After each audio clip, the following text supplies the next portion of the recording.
기본적으로 명상을 과학적으로 연구하는 것을 그냥 편의상 과학 명상이다 이렇게 말씀을 드린다면 철학적인 토대는 심신 이원론을 이제 말씀드릴 수가 있을 것 같아요.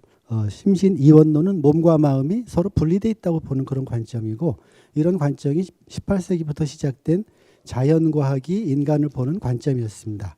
현대의학도 기본적으로는 심신 이원론을 토대로 하고 있습니다. 그러나 이제 그 전부터 우리 조상들은 몸과 마음을 분리된 존재보다는 서로 밀접하게 영향을 미치는 연결되어 있는 존재로 보는 이제 그런 관점들이 훨씬 세트랬습니다. 소위 인류가 과학이라는 자연과학을 토대로 해서 과학이라는 연구 방법으로 세상과 인간을 이해하기 전까지 말이죠. 그런데 실제 과학계에서 그 심신 이론론을 뒷받침하게 되는 획기적인 연구가 나오게 된 것은 1975년도입니다. 1975년도에 심리학자였던 아더라는 사람이, 아더 코헨이라는 사람이죠. 그 사람이 다른 연구를 하다가 인간의 어떤 그 마음과 면역계가 아주 밀접하게 연결이 되어 있다는 것을 실증해 주는 연구를 하게 됩니다. 이 연구는 뭐 소개드리면 굉장히 길어지니까 생략하고요. 그 연구를 기점으로 해서 사이코 뉴로 이뮤놀로지라는 학문이 성립하게 됩니다. 여기서 보는 것처럼 사이코는 정신이라는 뜻이죠. 뉴로는 신경 또는 뇌라는 뜻이 될 거고, 이뮨 시스템은 우리 몸의 그 자동 방어 체계입니다. 그래서 전통적으로 심신 이원론의 관점에서는 이뮨 시스템 같은 그런 그 자동 방어 체계나 자율신경계가 컨트롤하고 있는 우리 그 구조물이라든가 신체 구조물이라든가 신체 시스템들은 인간이 마음대로 할 수 없는, 즉 마음으로 할 수 없는, 마음과는 무관하게 자동으로 움직이는 시스템이라는 관점을 가지고 있었는데, 이게 마음의 문제가 뇌 신경을 통해서 몸의 문제와 직접 연결이 되어 있다는 것을 보여주는 연구를 토대로 해서 생긴 학문입니다. 그래서 굉장히 센세이션을 일으키게 되고, 의학 분야에서는 소위 그 심신의학이라는 새로운 분야를 성립하게 만드는 과학적인 토대가 되는 그런 흐름에서 나타난 것입니다. 금방 곧이어서 신경계통뿐 아니라 호르몬계통도 여기에 중요한 역할을 한다. 그래서 사이코뉴로 엔도이뮤놀로지라는 학문으로 성립이 됐죠. 아마 이 분야에서는 첨단을 달리고 있는 이제 그런 학문 분야라고 볼 수가 있을 것 같습니다. 그 외에 명상을 또 과학적으로 연구하게 된 사회적 배경도 간단하게 소개할 수 있는데요. 감염성 질환, 소위 전염병이라고 부르는 이런 것들이 상당히 과거에 비해서 감소했고, 거기에 비하면 이제 생활습관, 건강하지 않은 생활습관이 계속 누적돼서 생기는 소위 만성 질환들이 훨씬 더 많은 그 발생 빈도를 나타나게 되는 식으로 질병의 분포가 바뀌게 되었습니다. 물론 선진국을 중심으로 하는 얘기가 되겠죠. 그 다음에 심리행동 장애도 굉장히 보편적인 현상으로 만연하게 되었습니다. 그 외에 사람들이 이제 어느 정도 물질적인 성취를 이룬 걸 토대로 해서 물질적인 어떤 것보다는 이 마음의 행복이라든가 웰빙, 잘 사는 것, 이런 것들에 대한 관심이 증가하면서 명상이라는 것이 이런 이 배경에서 생겨나는 문제들이나 사회적인 욕구, 이런 것들을 해결하는 데 도움이 될 수 있지 않을까 해서, 사실 과학 명상은 의료 명상에서부터 시작을 하게 됩니다. 전체적으로 봐서 명상에 대한 과학적 연구의 흐름은 크게 세 덩어리로 나눠볼 수 있는데, 첫째는 2차 대전 이후에서부터 70년대까지의 연구입니다. 이때는 미국의 인도의 마헤시 같은 그런 소위 요기들을 통해서 초월 명상이라고 번역한 트랜센덴탈 메디테이션이라는 것이 소개가 되고, 이것에 대한 관심이 굉장히 많아지게 됩니다.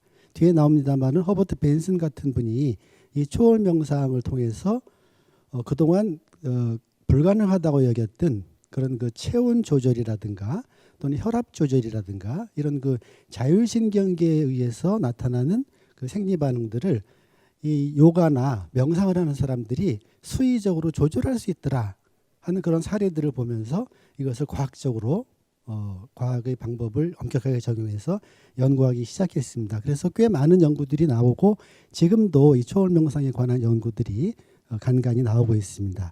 제가 EBS코라는 데이터베이스로 검색을 해보니까 1968년도부터 시작해서 2017년까지 한 450편 정도가 이렇게 나옵니다. 근데 70년대 넘어서면서는 이제 마인드풀리스라는 컨셉을 중심으로 하는 연구들이 굉장히 많이 나타나게 됩니다. 이렇게 마인드풀리스 중심의 연구가 나타나게 된 데에는 존 카바진이라고 부르는 지금 매사추세츠 의과대학의 석좌 교수로 계시는데 뒤에 소개해드리겠습니다. 이분 영향이 굉장히 컸는데요. 이베스코 데이터베이스에서 마인드풀리스로 검색을 하면 79년부터 2014년 사이에 3,000편 정도 논문이 나옵니다. 그런데 이걸 다시 2017년까지 잘라서 보면은 5,800편, 그러니까 5,900, 한 6,000편 정도 나오죠. 그러면 2014년에서 2017년 사이에 3년을 더 검색 기간을 늘렸더니 무려 2,000편 이상, 거의 3,000편 정도 증가한 걸 볼 수 있어요. 이건 무슨 얘기냐면은 아주 최근 들어서 마인드풀리스에 관한 과학적인 연구가 폭발적으로 증가했다는 것들을 보여주는 데이터지요. 그리고 이제 2000년도를 넘어서면서부터는 소위 그 불교에서는 사무량심 수련이라고 부르는 이 자비명상에 대한 연구들이 굉장히 빠르게 증가하게 됩니다. 그래서 1985년부터 2017년 사이에 185편밖에 안 되던 그런 연구가 2001년부터 해서 2017년까지 하면은 172편으로 넘어갑니다. 이게 아마 최근 2년을 더 집어넣으면은 수백 편이 더 나와 있을 겁니다. 조금 그 개인적으로 정확하지 않은 경험입니다만은 지금으로부터 한 7, 8년 전에 제가 그 우리 대학에서 명상 공부하는 우리 대학원생들하고 우리가 앞으로 그 세계적인 연구를 하려면은 자비명상 연구가 제일 좋은 주제가 되겠다. 그래서 자비명상 연구가 얼마나 이루어지고 있는가를 같은 데이터베이스에서 찾아본 적이 있습니다. 그때 10편밖에 안 나오더라고요. 그런데 최근 들어서 이미 수백 편으로 늘어나고 있는 것을 보면서 제가 여러 가지 그 감상에 좀 사로잡혔었습니다. 아, 미국 사람들 대단히 무섭구나. 연구 인력이 워낙 많으니까 좋은 주제가 하나 나타나면은 그냥 정말 시말로 벌떼같이 달려들어서 연구 성과들을 내는 걸 보면서 자비명상에 대한 관심이 우리가 쫓아가기 어려울 정도로 이미 과학적인 분야에서 특히 이제 미국의 연구자들을 중심으로 이루어지고 있구나 하는 것을 알게 되었습니다. 자, 이 세 가지 덩어리 연구를 간단하게 소개를 하겠습니다. 컨센트레이션 연구는 허버트 벤슨이라는 분을 빼고는 할 수가 없습니다. 바로 이분인데요. 이분이 심장병 전문이고 지금 그 하버드의대 그때도 교수였고 지금 이제 석좌 교수로 계시는데 이분은 이제 심신의학의 창시자라고 부릅니다. 소위 그 마인드 바디 메디슨의 창시자다 이렇게 부르고 돌아가신 장영갑 교수님의 조사에 따르면은 지금 미국의 의과대학의 거의 대부분이 심신의학을 필수 과목으로 지정해서 가르치고 있는 것으로 알고 있습니다. 거기에 비하면 우리나라 의과대학에서는 어떤지 제가 정확한 자료는 없는데요. 아마 작년 재작년에 의사분들 중심으로 명상의학회가 생기고 그래서 조금씩 늘어나고 있는 게 아닌가 이제 그런 추측은 해봅니다. 자, 이분은 초월 명상하시는 분들, 그 다음에 티벳 명상하시는 분들을 연구를 했습니다. 이런 연구에는 실제로 뭐라 그럴까요? 티벳 지도자 분들, 또 초월 명상하시는 요기들 이런 분들 도움이 굉장히 컸죠. 이 연구는 대개 다 뭐였냐면은 자율신경계의 수의적인 조절을 직접 측정한 겁니다. 그러니까 체온이라든가 혈압 같은 것들을 이 명상을 오래 하신 분들이 자기 의도나 의지로 다 조절할 수 있는지 하는 것을 아주 잘 그 통제된 상황에서 측정을 해가지고 그동안 의료계에서 수의적 조절이 불가능하다고 여겼던 그런 자율신경계 반응들조차 명상이라는 것을 통해서 조절할 수 있구나 하는 그런 이제 증거를 보여준 거죠. 그래서 75년도에 릴렉세이션 리스판스라는 그런 제목으로 책을 내고 84년도에는 Beyond Relaxation Response라는 제목으로 책을 냅니다. Beyond Relaxation Response는 우리나라에도 과학명상법이라는 것으로 출간이 되어 있습니다. 여기에 이 연구들을 좀 대중들이 쉽게 이해할 수 있도록 정리해서 발표를 했는데 이런 그 책들이 뭐 400만 부, 500만 부 이렇게 팔리면서 이제 그 일반인들에게도 명상이라는 것이 과학적인 효과가 있구나 하는 것을 받아들이게 되는 그런 그 명상의 과학적인 컨셉을 보급하는 데에도 굉장히 그 많은 기여를 하신 분입니다. 이분은 이제 이런 걸 통해 가지고 당신이 이름을 릴렉세이션 리스판스라고 이름 붙인 그런 그 프로그램을 만들어서 만성질환자들을 대상으로 쓰고 있는데 릴렉세이션 리스판스라는 개념도 중요하고 그런 개념을 토대로 하는 일종의 보완 대체적 치료법으로다 만든 프로그램도 굉장히 중요합니다. 그래서 지금 미국 의료계에서는 이 릴렉세이션 리스판스라는 프로그램이 굉장히 널리 쓰이고 있고 우리나라의 의사분들도 이 프로그램을 배우기 위해서 미국에 연수를 갔다 오신 분들이 꽤 많이 있습니다. 다만 이 프로그램은 의료 장면에서 주로 활용이 되고 있고 제가 알기로는 저작권이 걸려 있다고 그래요. 그래서 그런지 일반인들용이나 또는 그 심리장애를 가진 사람들 또 뭐 상담이 필요한 분들 이런 분들용으로는 거의 알려져 있지는 않습니다. 이번 프로그램의 핵심은 만트라 명상을 이용하는 것입니다. 만트라는 아마 여기 계신 분들은 되게 아시겠죠. 단음절이나 혹은 한 문장짜리 그 소리를 직접 내는 그런 명상법이죠. 이 만트라 명상에다가 그 신념 효과라고 부르는 그래서 지금 믿음 효과죠. 믿음 효과 이 두 가지를 치료 메커니즘으로 하는 프로그램을 만들었는데 이분이 이름 붙인 신념 효과라는 것이 과거에는 의료계에서는 플라시보 이펙트라고 그래서 위약 효과라고 번역을 했던 것입니다.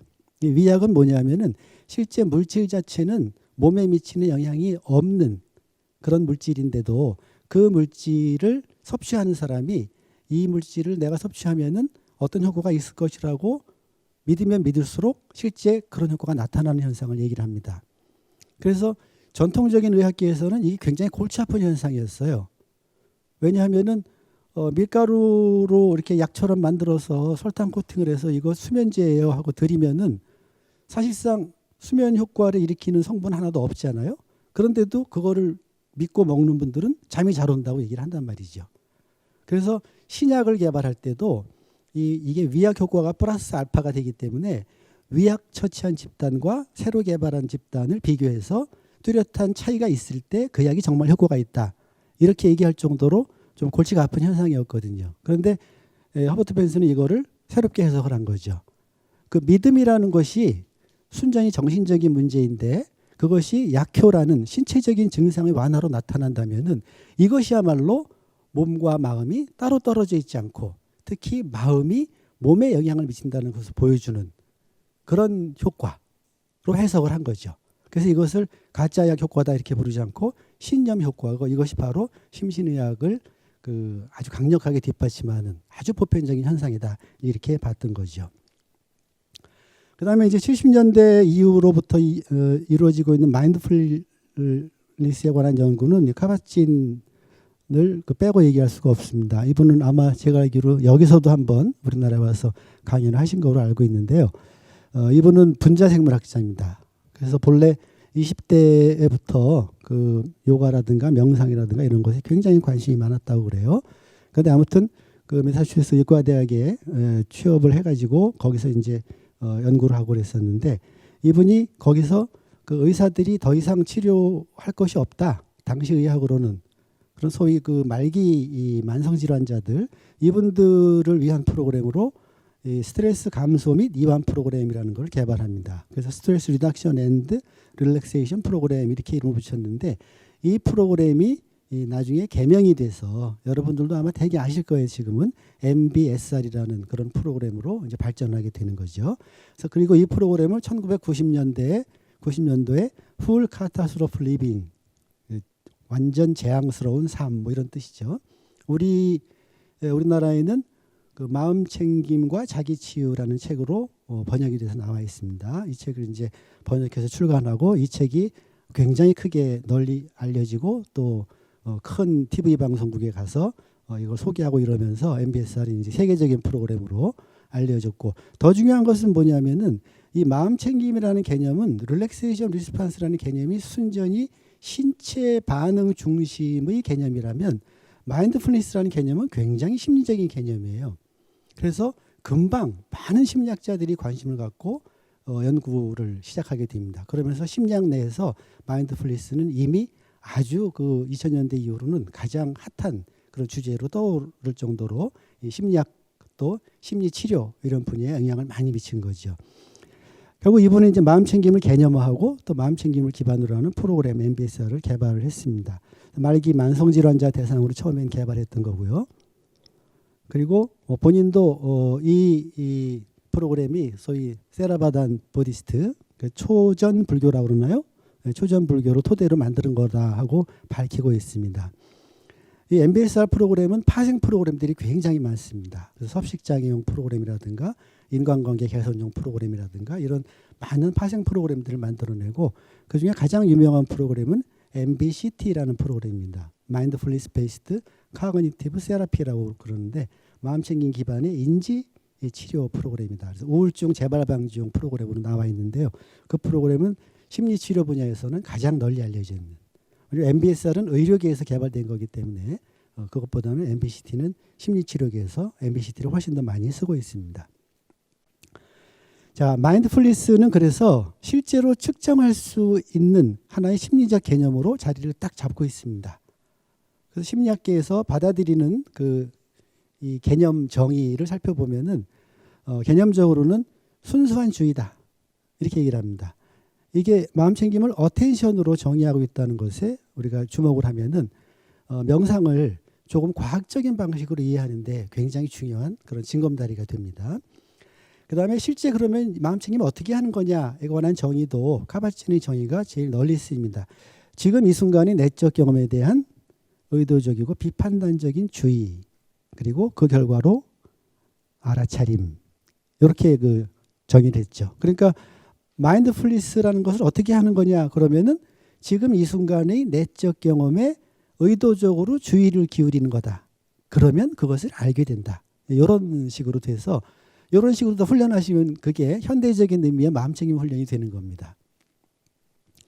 그 다음에 마음챙김과 마음챙김 명상이라는 용어 여러분들이 앞으로 글이나 이런 것들을 이렇게 보다 보면은 이 두 용어를 혼동하시게 되는데 사실 이 혼동은 학문학계에서도 이미 혼동이 많이 일어나고 있어서 좀 골치가 아픈 문제이긴 합니다. 왜냐하면은 마음챙김 명상이라는 것은 대개 명상을 연구하는 과학계에서는 위파사나와 거의 동의어로 쓰고 있습니다. 통찰 명상을 그냥 마음챙김 명상이라고 불러요. 그러면 위파사나라는 것은 굉장히 오랜 전통이기 때문에 그전에는 그것에 대한 우리말이나 영어 번역어가 없었느냐 하면 있었습니다. 통찰 명상, 지혜 명상이라고 번역했던 것이고 서양에서는 wisdom meditation, insight meditation 이렇게 번역을 했던 것인데 그때까지만 해도 그것은 종교계의 사람들이 쓰는 용어였고 이제 완전히 일반인들에게 알려지기 시작하면서는 오히려 마인드풀니스라는 게 훨씬 알려지면서 지금 일반 미국인들한테는 마인드풀니스, 메디테이션 이렇게 부르면 그게 윗바사나에 해당하는 것으로 보시면 될 것 같아요. 근데 문제는 뭐냐면은 마음챙김이라는 것은 윗바사나에만 필요한 것이 아니라는 점이 우리를 좀 헷갈리게 만드는 거죠. 마음챙김 명상은 마음챙김 능력을 키우는 것이 기본적인 목적입니다.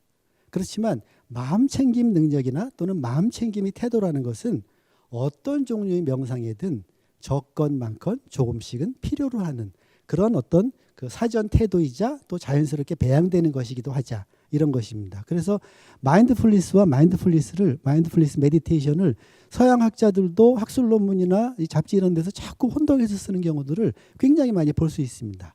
그래서 이것이 윗바사나 명상을 지칭하는 것인지 아니면은 제너럴하게 그냥 이런 명상 저런 명상 다 합쳐가지고 그냥 마인드풀니스라고 쓰는 것인지 하는 것들을 조금 헤아려서 보시지 않으면은 정확한 이해를 하는데 오히려 혼동이 될 수가 있겠다. 그다음에 또 많은 연구자들도 또 일반인들도 마음챙김 자체를 메디테이션과 동의어로 쓰는 경향이 굉장히 강합니다.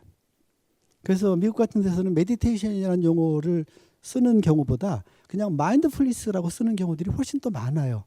그래서 저같이 공부하는 사람들은 개념 구분을 정확하게 하고 그래야 되는데 자꾸 이렇게 헷갈리게 글을 쓰고 그래서 이해하는데 굉장히 어려움이 있다는 말씀을 이제 드리고 싶고요. 그 다음에 이제 2000년도 이후에 많이 연구가 이루어지고 있는 컴패션 연구인데요. 이 컴패션은 보통 연민 또는 자비라고 번역을 합니다. 이 번역에도 문제가 좀 복잡한 문제가 깔려 있긴 한데요. 어쨌거나 사물양심 수련을 토대로 해가지고 이 자비를 개념화하고 이것을 주로 심리 치료를 하시는 분들이 연구도 많이 하고 많이 활용하고 있습니다. 그래서 길버트 같은 학자의 컴패션 포커스 세라피라고 해서 심리 치료용 프로그램 같은 것들이 나오고 있고 또 MSC라고 밑에 있죠. 마인드풀니스 셀프 컴패션 프로그램 이런 프로그램들이 나오고 있는데 이 셀프 컴패션이라는 개념은 그 불교라는 종교적 관점에서 보면 조금 이상한 개념입니다. 자기 자비라는 개념이. 그런데 아마 미국이라는 그 서구 사회의 어떤 개인주의적인 특성 이런 것들하고 관련해 가지고 자신을 친절하게 대하고 자신의 것을 받아들이는 것이 굉장히 중요한 그런 문제라고 보고 있어요. 미국 서양의 심리학자들이 그런 관점에서 그 밑에 써놓은 셀프 에스템이라는 자존심이라는 컨셉을 대체하는 대안 개념으로다 제시를 한 지 한 10년, 5, 6년 정도밖에 안 됐는데 이 개념을 제시하고 측정법을 개발하고 프로그램을 만든 네프라는 사람이 10년도 안 되는 사이에 이 분야의 연구 대가로 떠올라 있습니다. 아무튼 굉장히 연구들이 많이 이루어지고 있는데 자기자비 연구에 관해서는 그 의미나 이런 것들 뒤에 제가 조금 더 말씀을 시간이 드릴 수 있을까 모르겠네요. 자, 명상 또는 마인드풀니스 이거를 과학적으로 개념화할 때 개념적인 그 공통점은 기본적으로 명상을 어텐션 트레이닝으로 본다는 점입니다. 주의 훈련이다. 그래서 주의 능력은 크게 보면 세 가지인데요. 하나는 주의를 한 곳에 모으는 능력, 두 번째는 모아놓은 주의를 그곳에 유지하는 능력, 세 번째는 필요할 때 주의를 거두어서 다른 곳으로 보내는 능력. 이 세 가지가 인간뿐 아니라 많은 동물들도 마찬가지일 거예요. 어텐션 능력의 세 가지인데 이 주의 능력을 배양시키는 그런 훈련이다. 이게 중요한 점이죠. 그래서 과거에 아주 모호하게 그 종교적인 용어로 표현했던 그런 것을 이제 과학으로 넘어오면서 명상은 기본적으로 어텐션 트레이닝이다. 단 어텐션 트레이닝만으로 끝나는 것이 아니라 거기에 태도나 어떤 정서 같은 그런 준비 태세 이런 것들도 같이 들어가는 훈련이다. 그래서 이 태도는 어떤 태도를 요구하느냐? 보통 우리가 이제 내려놓는다 이렇게 많이 얘기를 하는데 그 비판하지 않고 있는 그대로를 보는 또는 흔히 말하는 여실지견의 태도로 여실지견하려는 이제 그런 그 태도를 이야기를 하죠. 그 다음에 기왕이면 긍정적인 정서들을 배양하고 이제 그런 정서들을 통해서 다른 사람에게 이타성을 발휘한다거나 뭐 이런 것들도 가능해지겠죠. 그래서 보통 이제 특히 마음챙김 같은 경우는 많은 학자들이 거의 예외 없이 마음챙김 훈련은 어텐션 훈련과 애티튜드 훈련이다. 이렇게 정리하고 있는 것에 크게 반론이 없는 것 같습니다. 어텐션 조금 말씀을 드려야 되는데요. 어텐션은 우리 인간이 그 정보 처리를 하는 시스템이라는 측면에서 봤을 때 처리할 정보가 무엇인가를 선택하는 첫 번째 과정, 즉 인간의 인지 능력 또는 인지 처리 과정에서 첫 번째 단계가 바로 주의라는 것입니다. 근데 주의는 주로 우리가 감각기관을 통해서 뭘 알게 되지만 주의는 감각기관의 문제는 아니에요. 주의는 완전히 의식의 에너지라고 보통 얘기할 수밖에 없는데 우리가 의식이 깨어있는 상태에서 사용할 수 있는 정신적 에너지이고 이 에너지는 퍼뜨려서 쓰는 것이 아니라 관심이 가고 중요한 자기한테 중요한 대상들 쪽으로 이렇게 모아서 쓰는 것으로 알려져 있습니다. 그래서 심리학에서 어텐션의 특징은 첫 번째 특징이 뭐냐면은 선택적이다 하는 것입니다. 선택적. 주의의 대상이 되면은 그것이 우리의 감각기관을 통해서 우리 의식의 하나의 경험으로 나타나게 되고 그렇게 우리 의식의 경험으로 나타나게 되면 우리는 그것을 비로소 주관적으로 알 수 있게 된다. 그러므로 우리의 심리적인 세상이라는 것이 우리 의식 경험으로 이루어져 있다. 이렇게 가정을 하면 사실 가정이 아니라 심리학자들은 거의 다 그렇게 믿습니다. 하면 우리가 어떤 세상을 경험하느냐 하는 것은 우리의 주의가 어디에 가느냐가 결정을 하는 겁니다. 그래서 제가 여러 강연이나 이런 데서 많이 그 예를 들어드리는 게 있는데 지금 여기 계시는 분들이 주의를 한번 목 뒤로 한번 보내보세요. 자신의 목 뒤에 주의를 기울여 보세요. 목을 볼 수가 없죠. 볼 수 없습니다만 주의를 기울일 수 있어요. 이거는 보이지 않는 멘탈 에너지, 의식의 에너지니까. 목 뒤가 느낌이 어떻습니까? 목 뒤에 주의를 기울였더니 지금 이 순간 여러분들의 의식에 어떤 경험이 떠오릅니까? 이런 질문을 하시면 잘 못 알아들으세요. 이런 질문 받아본 적이 없으니까. 시간 관계상 제가 말씀드리면 자, 목 뒤에 주의를 기울이니까 첫째, 목이 있다는 걸 알 수 있죠. 그렇잖아요. 얼마나 큰 암입니까? 목은 어머니 뱃속에 있을 때부터 존재하고 있던 지금까지 그런 소위 객관적으로 존재하고 있는 물리적인 실체이지만 그것에 주의가 가기 전까지는 우리는 그것이 있다는 걸 몰랐고 조금 더 주의를 기울이시면은 목이 뻣뻣하다, 부드럽다, 차갑다 이런 옷과 만나는 부위의 느낌들, 또 목 주변에 흐르는 공기의 흐름 이런 느낌들 같은, 즉 목이라는 실체의 존재와 그 실체가 가지고 있는 지금 이 순간의 여러 가지 특징들을 우리가 알 수 있게 되는 겁니다. 그래서 주의라는 것은 의식의 첫 번째 기능인 아는 기능을 가능하게 하는 첫 번째 프로세스가 되는 거죠. 바로 명상이 바로 가장 기본이 되는 이런 그 주의를 기울이는 훈련이다, 이런 얘기죠. 근데 왜 이거 훈련을 해야 되냐면 주의가 마음대로 안 되기 때문에 그렇습니다. 마치 우리가 그동안 자율신경계의 통제를 받는 기관이나 시스템들을 우리 마음대로 할 수 없었다 이렇게 믿었던 것처럼 상당히 우리 마음대로 안 되는 부분이 있어요. 자동적으로 다니는 부분이 있습니다. 그렇지만 주의는 아주 특이하게도 우리가 마음만 먹으면은 어느 정도는 우리 의도에 따라서, 즉 수의적으로 조절할 수 있는 부분이 있습니다.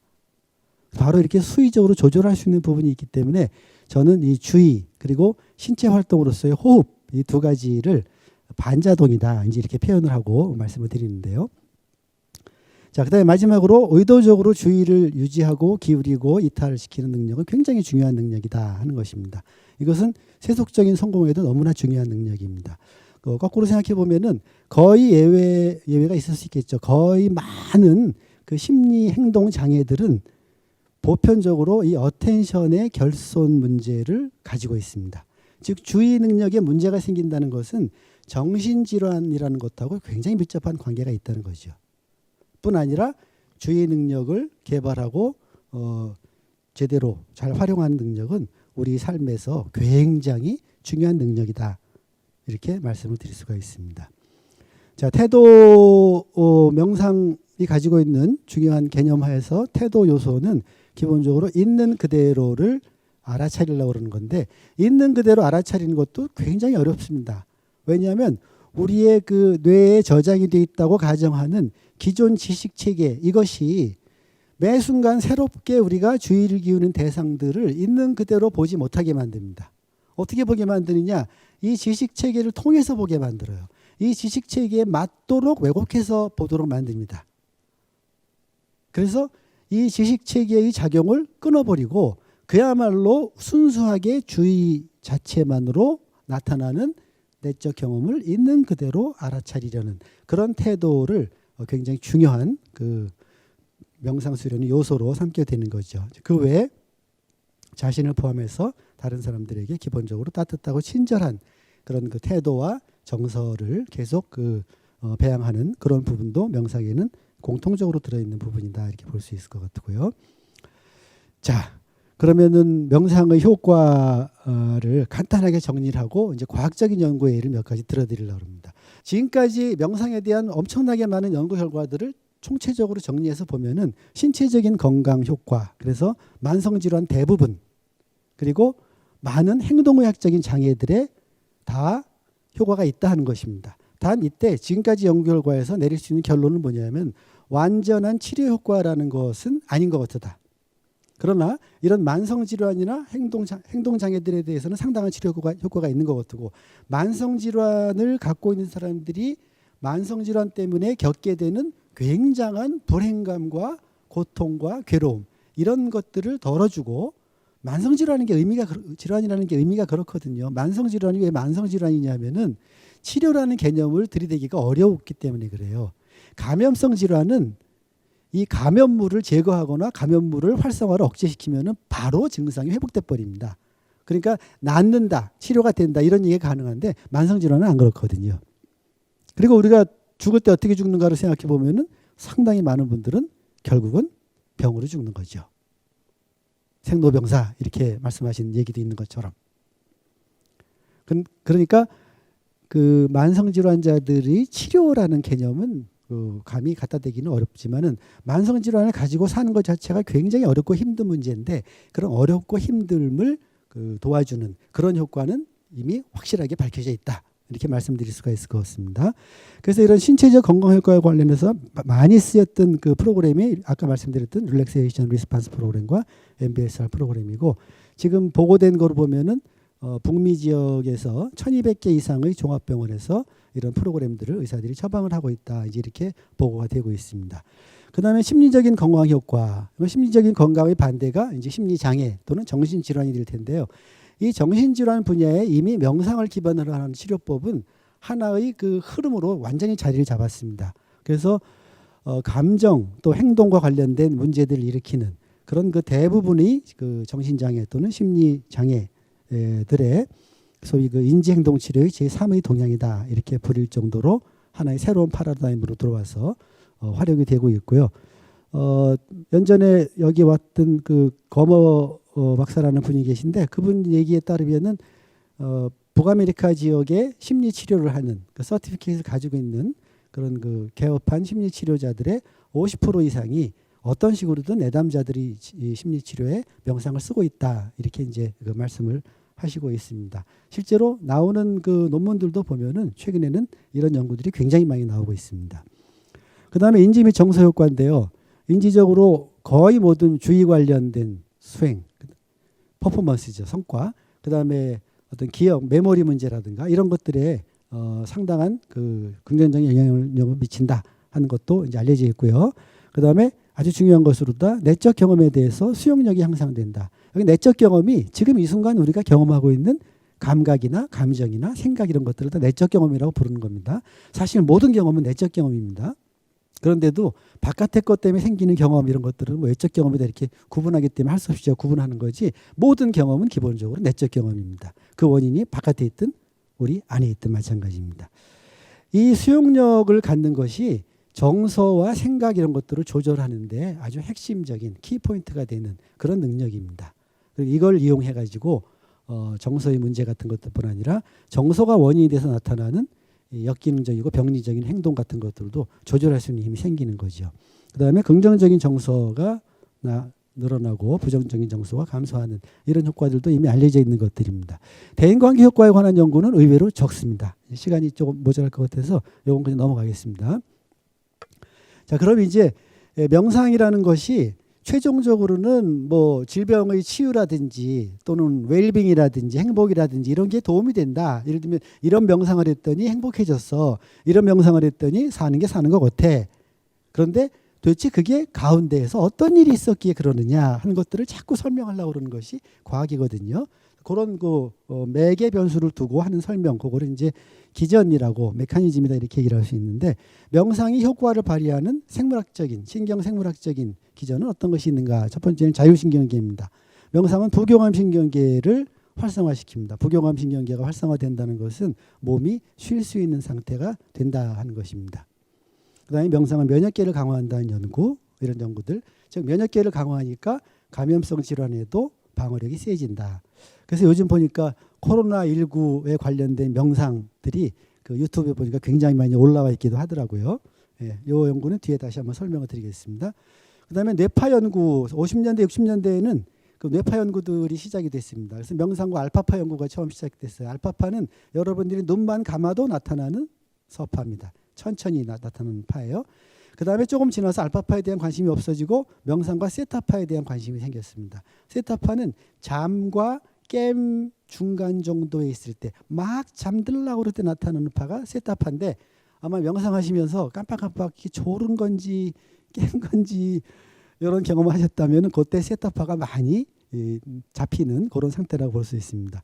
그 다음에 명상과 감마파, 이건 베타파 활동파라고 부르는 베타파보다도 훨씬 더 빠른 파인데요. 굉장히 복잡한 사고 과정이나 작업을 할 때 나타나는 파인데 재미나게도 티베트 장기 명상가들 연구에서 이 감마파가 굉장히 많이 나타난다는 그런 보고가 있습니다. 그러니까 이거는 티베트식 자비 명상은 집중 명상이나 뭐 위파사나 같은 마음 챙김 명상이 비교적 이렇게 마음을 안정시키는 것인데 비해서, 그래서 뇌 활동도 조금 안정시키는 것인데 비해서 자비 명상은 심리적으로는 안정을 시킬 텐데 실제로 뇌 활동은 굉장히 활발하게 이루어지게 하는 그런 독특한 특징을 가지고 있죠. 왜 이런 파동이 일어날까를 설명하는 것도 굉장히 재미있는데 뇌를 찍을 수 있는 장비들이 개발이 되면서 뇌 영상 연구가 나타나게 되는데요. 명상과 뇌 기능 변화, 명상이 뇌의 기능을 바꾼다는 연구들이 굉장히 많습니다. 그리고 시중에 나와 있는 명상과 뇌에 관한 책들도 굉장히 많아요.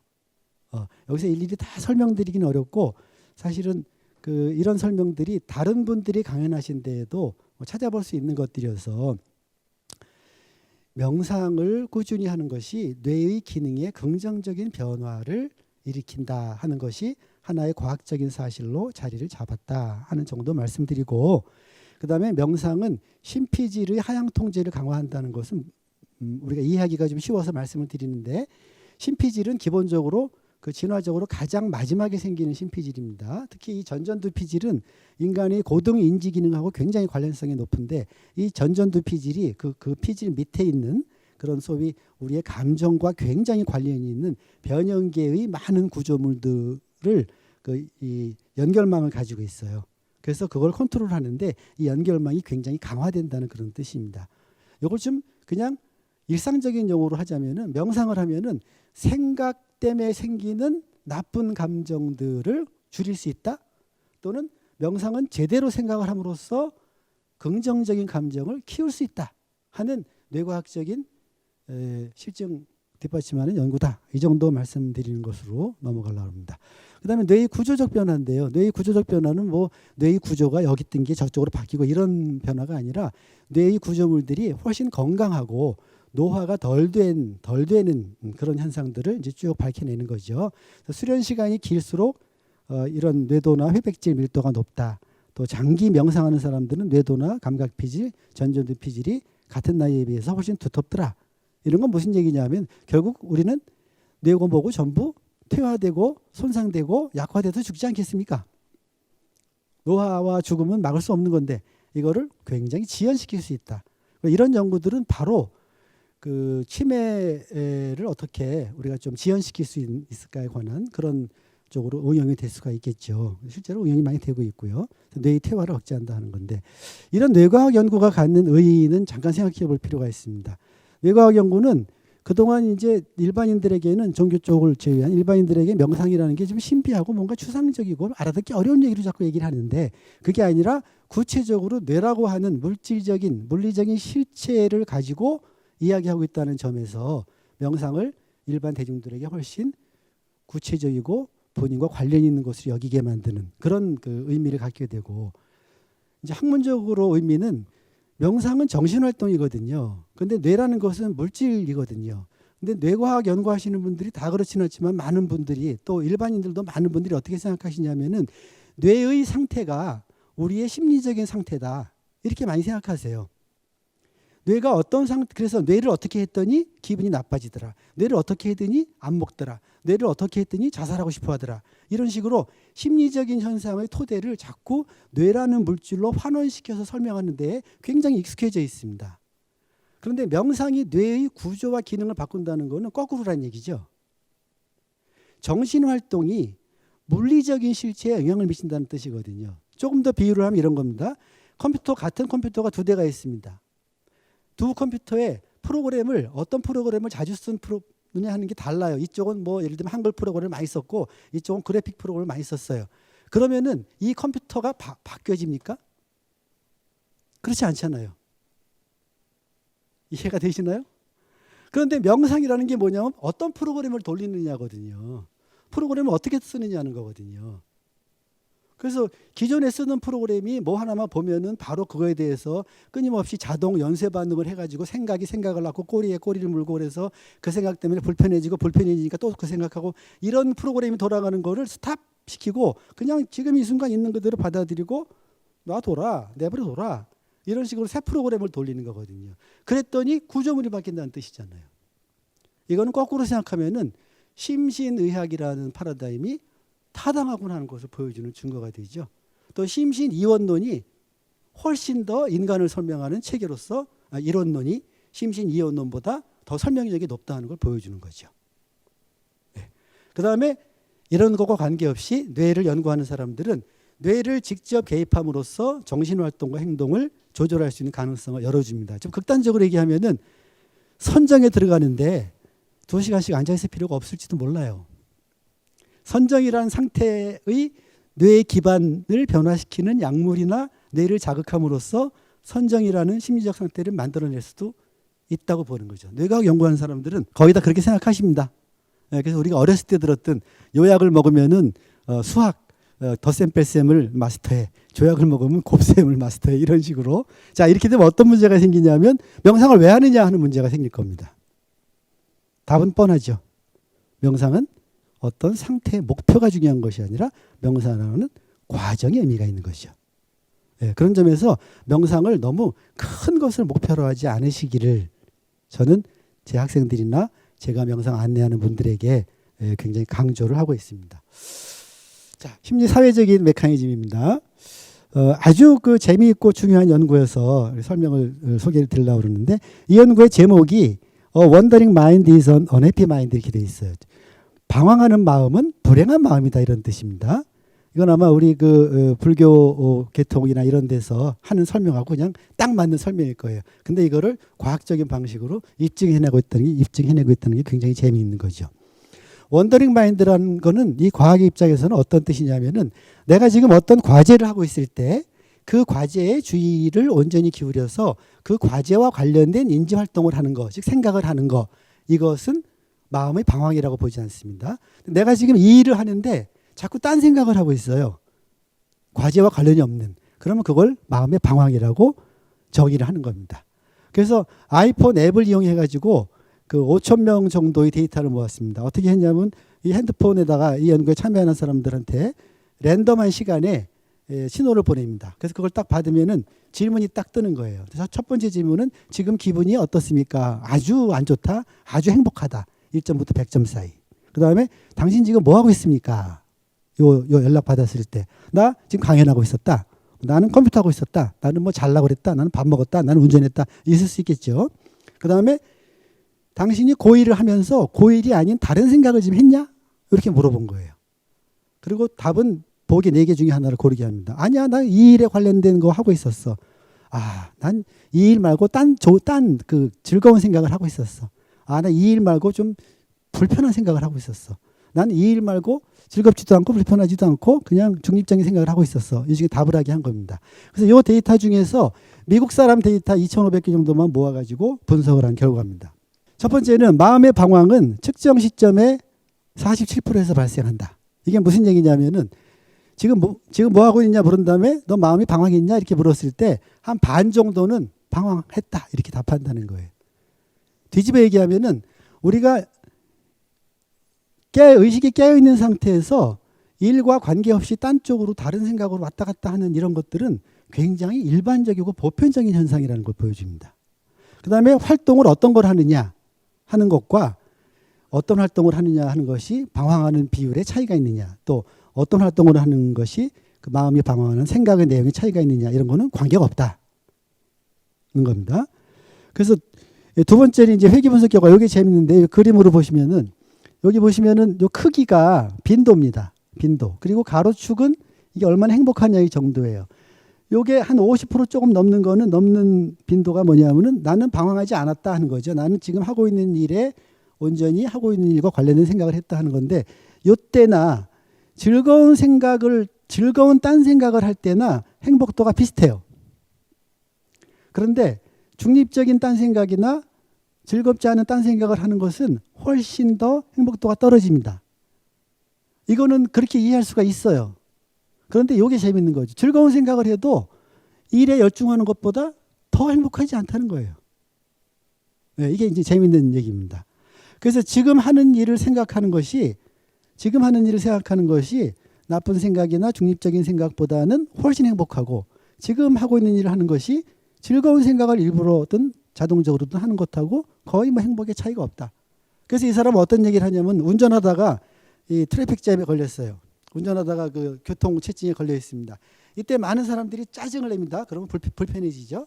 그런데 이때 여기 있지 않고 내가 저기 제주도 같은 데 가서 좀 쉬고 있으면 얼마나 좋을까 이렇게 생각할 수도 있고, 아니고 가만히 있자, 이게 차가 막혀 있는데 왜 막혔을까, 내가 이렇게 늦어지면 어떤 일이 벌어질까, 어떻게 하면 잘 갈 수 있을까, 이렇게 하고 있는 일에 관해서 생각하는 것하고 행복도에 별 차이가 없더라는 그런 얘기죠.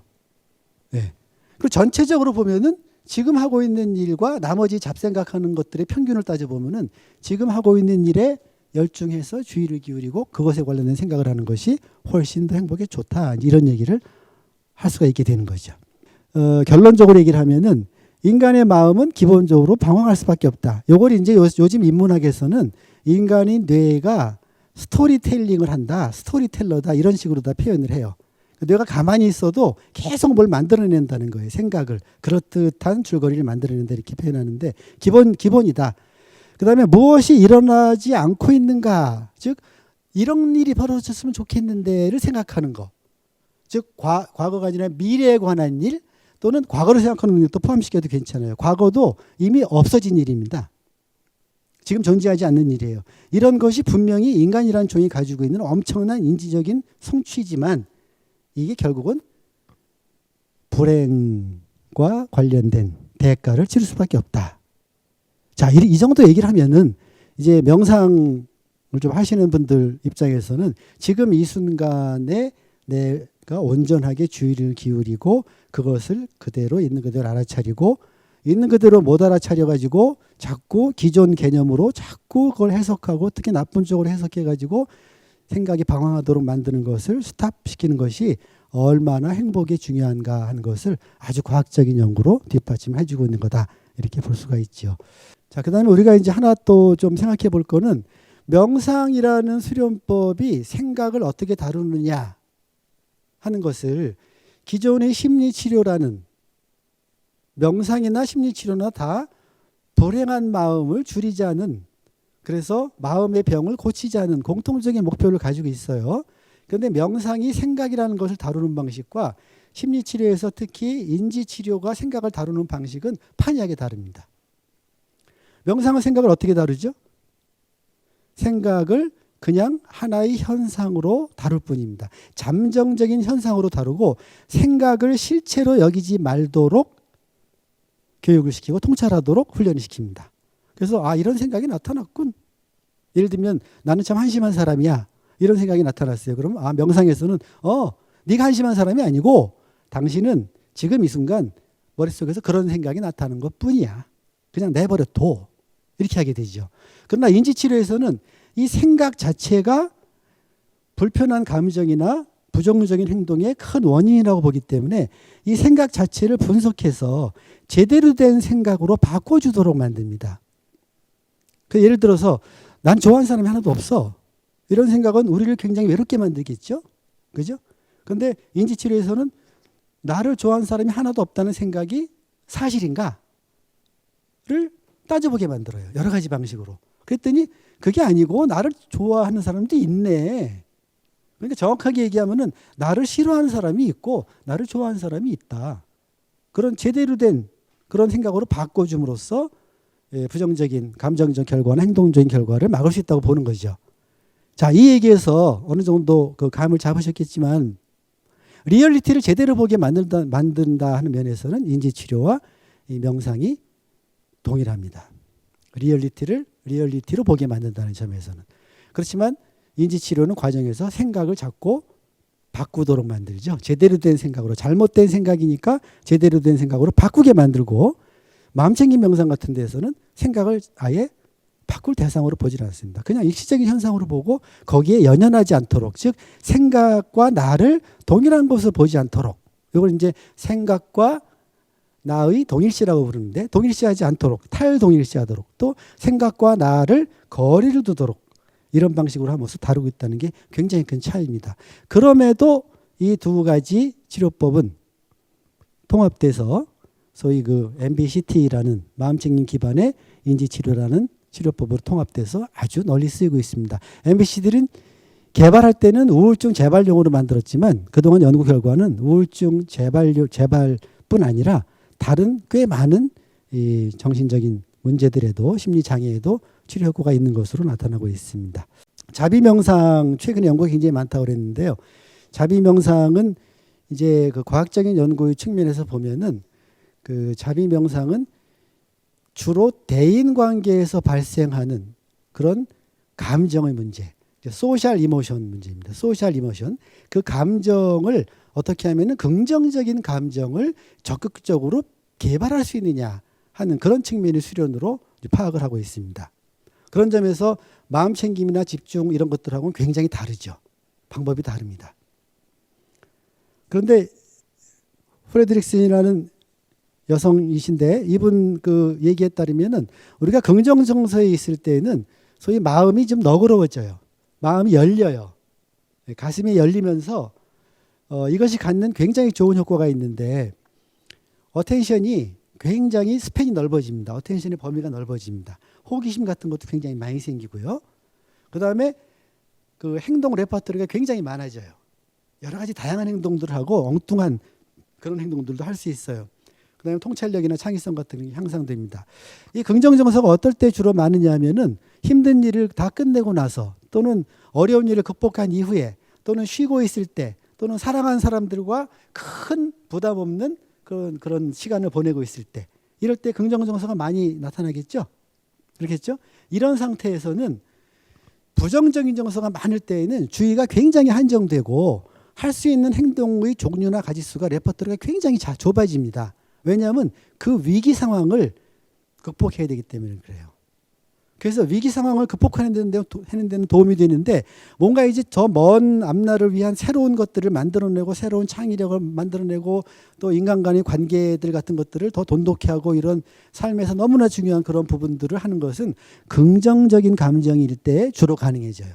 그리고 이런 감정을 자주 경험하면은 그것이 심혈관계 질환도 회복을 촉진하고 전두엽의 비대칭성, 두 반구의 과도한 한쪽 의존성 이런 것도 줄여주고 면역 기능도 향상되고 이런 신체적인 기능도 좋아질 뿐 아니라 심리적으로 회복 탄력성이라든가 행복 같은 것들이 증진되고 심리적으로 성장하는 그런 효과가 있다.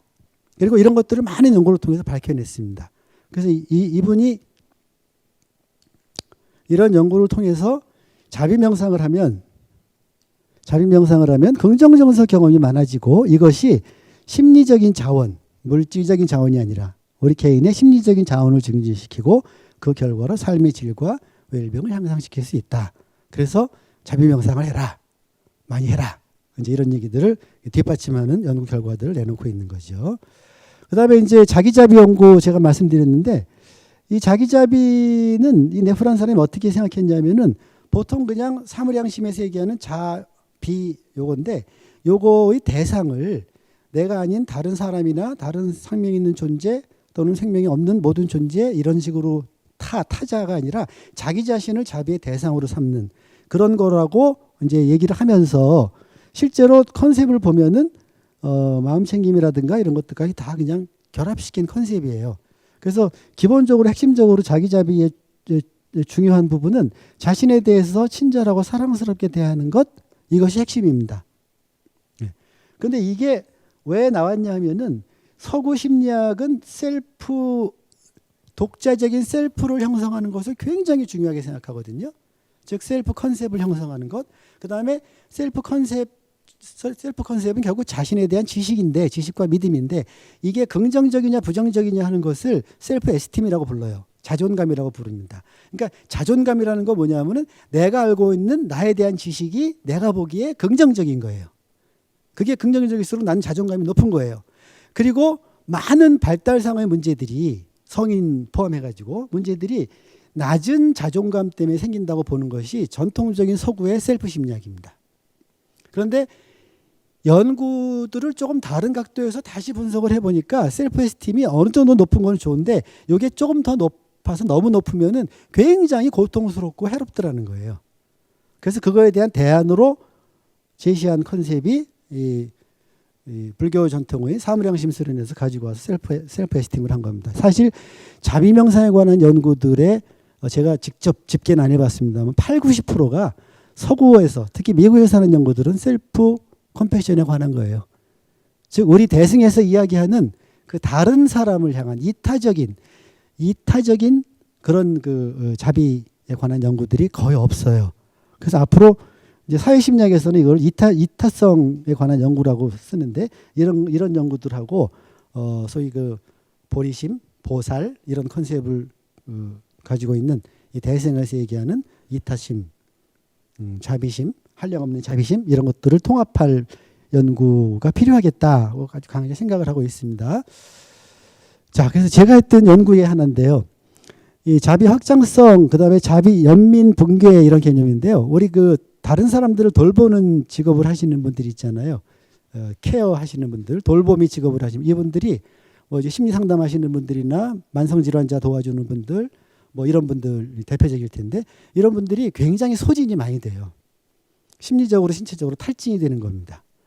그래서 이런 현상들을 이제 연민 피로라고도 부르고 자비 피로라고도 부르는데 여기서 이제 연민 붕괴 또는 자비 붕괴라는 그런 컨셉으로 썼는데요. 제가 연구를 해보니까 이거 아주 20분밖에 안 되는 짧은 자비 명상을 시키면서 이 자비 확장성이 낮은 사람들하고 자비 명상 집단, 자비 확장성이 낮은 사람들을 골라서 둘로 나눠가지고 자비 명상을 시키고 비처치 집단, 처치를 아무것도 안 하는 집단 이렇게 비교해가지고 연구를 한 건데요. 자비 확장성은 뭐냐면은 자비의 대상이 선천적으로 진화적으로 내가 제일 좋아하는 건 누굴까요? 친인척이에요. 혈족입니다. 우리 그 유교 시스템이나 이런 데서 촌수 따지는 거 있죠? 그거 혈연 관계로 다 거리를 따지는 거거든요. 대단한 거죠. 아마 지금 우리나라는 그 자기 중심성보다 가족 중심성 같은 게 오히려 좀 문제가 되는 나라라고 볼 수도 있을 거예요. 즉 사랑과 친절함과 자비의 대상이 자신 또는 자기 가족. 그런데 실제로 자비 명상이 뭘 하려고 그러는 거냐면 이 자비의 범위를 확장시키려고 그러는 거예요. 잘 모르는 사람들, 우리나라 사람들에만 자비가 아니라 다른 사람들에게도 자비, 나아가서는 미워하는 사람에게도 자비, 생명 있는 동물에게도 자비, 인간 중심성을 벗어나서 이게 어느 정도나 확장되어 있느냐 하는 것을 제가 자비 확장성이라는 것으로 개념화하고 그거를 측정하는 도구를 이제 개발한 거를 활용해 가지고 지표를 만들어서 한 겁니다. 그래 봤더니 두 집단 모두 자비심이나 기부 의도에서는 차이가 없어요. 네. 그런데 기부 행동을 실제로 측정해 보니까 이 비처치 집단은 연민 붕괴라는 게 발생하더라는 거예요. 여기서 연민 붕괴는 뭐냐면은 내가 어느 정도 희생을 하려고 그러는데 희생의 대상이 명확하게 한 사람일 때 내가 희생하는 정도와 사람이 여럿일 때 희생하는 정도가 달라요. 사람이 많아지면은 희생을 좀 덜하게 됩니다. 그거를 연민 붕괴라고 부르는 거예요. 그러니까 짧지만 자비 명상을 시키면은 힘든 어려움을 겪고 있는 애들이 한 명이든 또는 두 명이든 세 명이든 내가 낼 수 있는 만큼 낸다. 이제 이런 데이터라고 볼 수가 있겠죠. 물론 허점이 많은 연구긴 합니다만 이런 방식의 연구들을 하고 있다는 예로 말씀을 드렸습니다. 그다음에 심진 통합적인 것으로 명상과 면역계에 관한 연구 사례인데요. 이것도 많이 그 다른 분들 강연이나 이런 데서도 인용이 되는 중요한 연구입니다. 이 연구에 참여한 이 블랙번이라는 분이 이분인데 이 연구가 2011년도에 발표가 됐는데 2009년도에 노벨 의학상을 탑니다. 이 세 사람이 같이. 노벨 의학상의 주제가 뭐였냐면은 세포 노화 메커니즘에 관한 연구였어요. 그래서 이분을 포함해 가지고 제이콥슨이 그다음에 월리스라는 아주 지금 컨셔스니스 인스티튜트 같은 것들을 만들어 가지고 하고 있는 미국의 아주 리딩 그룹에 속하는 명상하시는 학자가 있습니다. 그런 분들 다 포함해 가지고 광고를 해 가지고 60명의 그 자원자를 모아서 이 사람들을 반으로 나눴습니다. 반으로 나눠 가지고 한쪽 집단은 이 월리스가 진행하는 그런 장소로 오게 해서 거기 합숙을 시키면서 세 달 동안 하루 6시간씩 훈련을 시켰어요.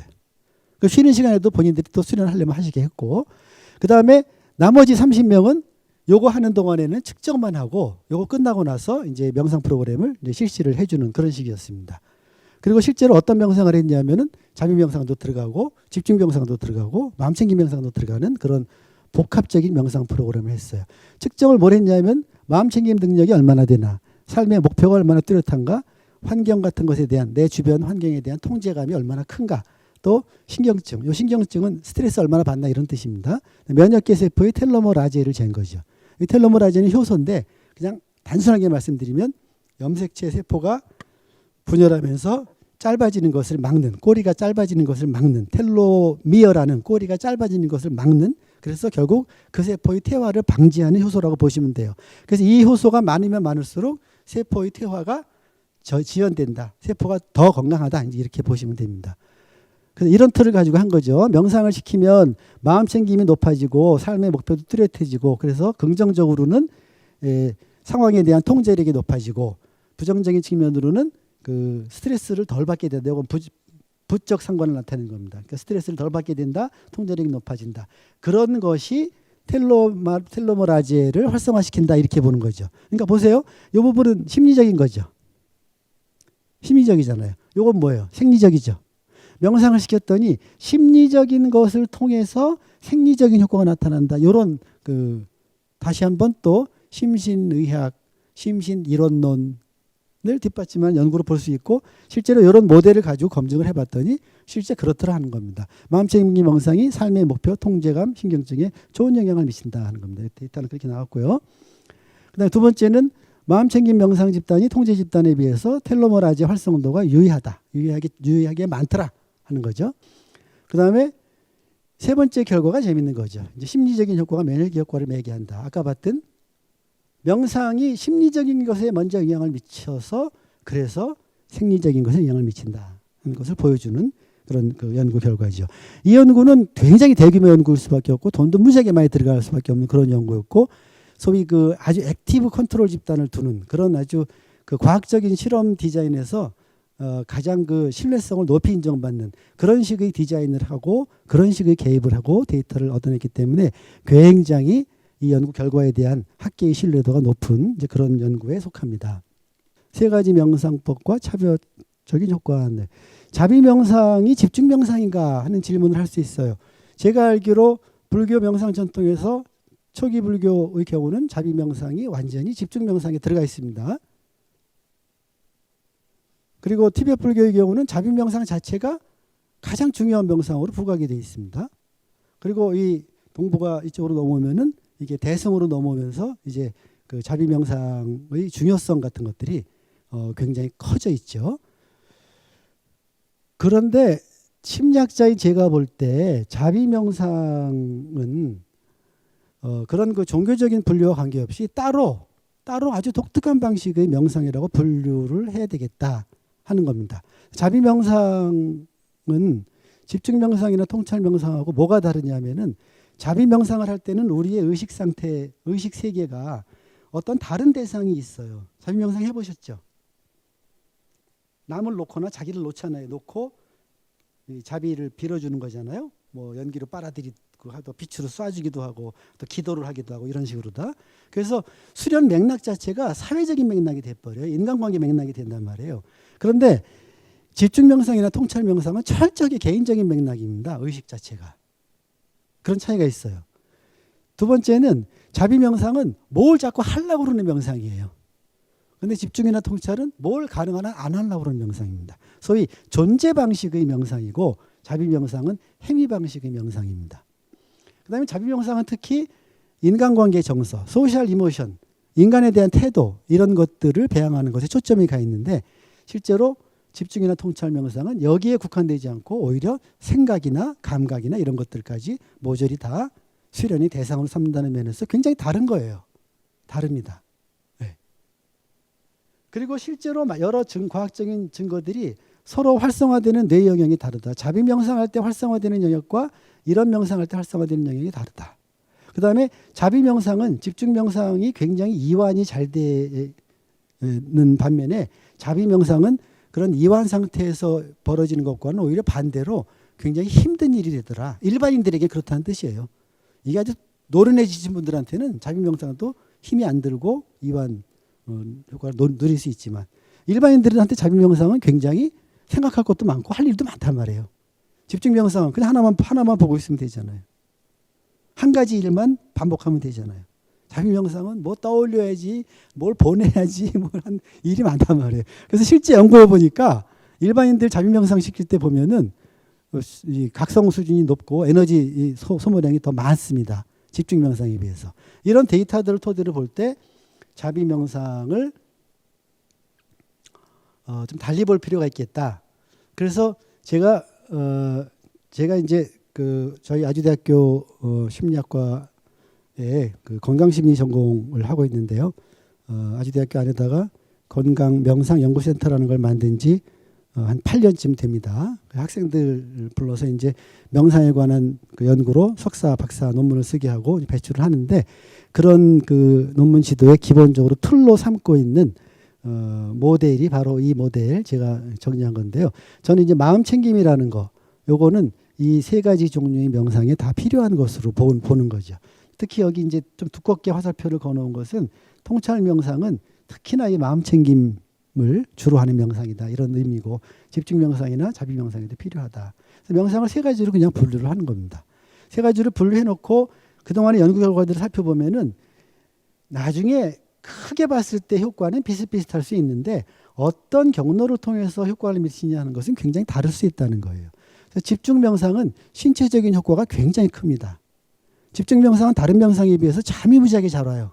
물론 다른 명상도 잠이 잘 옵니다만은 자비 명상하면서는 자는 사람 별로 못 봤어요. 근데 집중 명상하면서는 이런 엄청 많거든요. 이게 무슨 얘기냐면 이완이 잘 된다는 뜻이에요. 잠이 잘 온다는 게. 이제 이거를 극복하고서 이완이 되면서도 의식이 딱 깨어있는 상태가 되는 거. 이게 이제 그 허버트 벤슨이 파라독시칼하다고 불렀던 거죠. 명상이 만들고자 하는 마음 상태가 굉장히 생리학적으로 보면 이상한 상태다 이런 뜻이었죠. 보통 몸이 이완되면 마음도 이완돼서 자는 건데 명상하시는 분들은 몸이 완전히 이완되면서 마음은 딱 깨있더라 뭐 이런 거죠. 자, 그 다음에 통찰 명상, 위파사나라고 부르셔도 괜찮고 마음 챙김 명상이라고 불러도 괜찮은데 이거는 핵심이 뭐냐 하면은 심리적인 효과인데 특히 제대로 된 생각을 하게 만드는 효과입니다. 심리학적으로 보면 그래요. 제대로 된 리얼리티를 제대로 보는 관점을 갖게 만드는 것이고 불교적인 전통에서 보면 이게 삼법인의 통찰 뭐 이렇게 얘기할 수 있을 텐데 이게 심리학자들이 통찰이라는 말이 좀 다른 의미를 쓰거든요. 그거보다는 제대로 된 관점을 갖게 만드는 거. 인간이란, 세상이란, 자연이란, 우주란, 어떤 그 사건이란 무엇인가, 우리의 내적 이런 것들은 무엇인가에 관해서 제대로 된 관점을 갖게 만드는 거. 그래서 관점을 전환하는 거, 새로운 관점을 갖게 만드는 거. 이게 핵심입니다. 생각 바꿔먹게 만드는 거죠. 심리적인 효과입니다. 자비 명상은 사회적인 효과가 커요. 특히나 자기 자신을 대상으로 하는 것에서 그치지 않고 이것을 다른 대상으로 넓혀가면서 자비 명상을 꾸준히 하고 많은 분들이 그렇게 한다면 이것은 우리 사회가 갖고 있는 많은 문제들을 해결하는데 굉장히 강력한 파워가 될 수 있을 겁니다. 그래서 자기를 긍정적으로 보고 이타행동, 사랑과 연민을 향상시키고 이런 것이 자기에게도 도움이 될까요? 도움이 된다고 다 말씀하시지만 연구 결과는 아직 없습니다. 그리고 제가 했던 연구 결과를 보면 아직은 안 그래요. 즉 우리가 이야기하는 세상에 존재하는 모든 것들을 차별하지 않고 사랑과 친절로 대하고 그들의 고통과 괴로움을 구해 주려는 그런 마음을 갖는 것이 나에게 도움이 될 것인가? 분명히 도움이 된다고 무수히 많은 명상하시는 분들, 선지식들이 얘기를 했습니다마는 안타깝게도 과학적인 데이터는 별로 없습니다. 어떤 점에서 명상의 과학은 과학적인 연구를 통해서 명상에 관해서 그동안 많은 직접적인 경험을 하신 분들이 경험하고 기록한 것들이 잘못되었다, 틀렸다 하는 것을 밝히는 것보다는 그렇게 내려오는 명상의 좋은 효과들이 실제 과학이라는 그런 이 시대가 받아들이는 방법으로도 충분히 믿고 받아들일 만하다 하는 것을 밝히는 수준 정도가 아닐까 아직까지는. 그리고 이제 명상이라는 그 놀라운 그 인류의 문화유산을 조금 더 적절한 방식으로, 즉 어떤 명상을 어떤 사람들에게 어떤 방식으로 어느 정도 훈련시키면 많은 효과들 중에서 특히 어떤 것에 효과를 낼 수 있을까 하는 훨씬 더 정교하게 명상의 이득을 세상에 펼치게 만드는 데 과학 명상이 크게 기여할 것이다. 이렇게 기대를 하고 있습니다.